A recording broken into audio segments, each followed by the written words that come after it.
Good morning class second, this is your EVS class. EVS में according to book आपका first chapter है about me.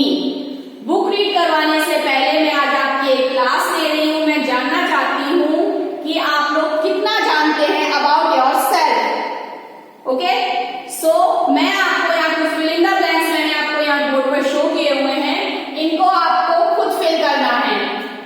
इसके बाद हम नेक्स्ट क्लास में बुक रीड करेंगे। First, I am a boy और girl. If you are girl so write here girl, if you are boy write here boy. अगर आप बॉय है तो आप यहाँ राइट करेंगे बॉय, अगर आप गर्ल है तो यहाँ आप राइट करेंगे गर्ल। माय नेम इज, जो भी आपका नेम है व्हाटएवर वो आप यहाँ राइट करेंगे my name is. These are the lines about yourself. years old. I am 10 years old. How many years you old? 5, 6, 7, 8. जितने भी years old आप हो वो आप यहाँ पर नंबर राइट करेंगे अपने। I am in blank class. In which class do you read?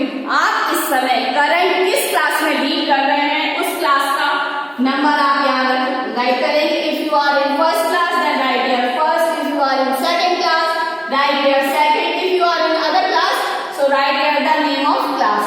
Okay. Fifth question, I read in. आपको यहाँ नेम लिखना है अपने स्कूल का। जो भी आपका स्कूल है द एप्पल स्कूल, तो आप यहाँ राइट करेंगे I read in the Apple school. Last, I live in। क्या लोकेलिटी है बेटा आपकी? आप किस टाउन सिटी जिस भी जगह रहते हैं उस लोकेलिटी को आप यहाँ शो करेंगे। भरतपुर, बीकामा, जयपुर, जो भी आपकी लोकेलिटी है please show here I live in. This is the 6 lines about yourself. Fill in the blanks. इसके आगे कंटिन्यू करेंगे हम नेक्स्ट क्लास में फ्रॉम दी बुक।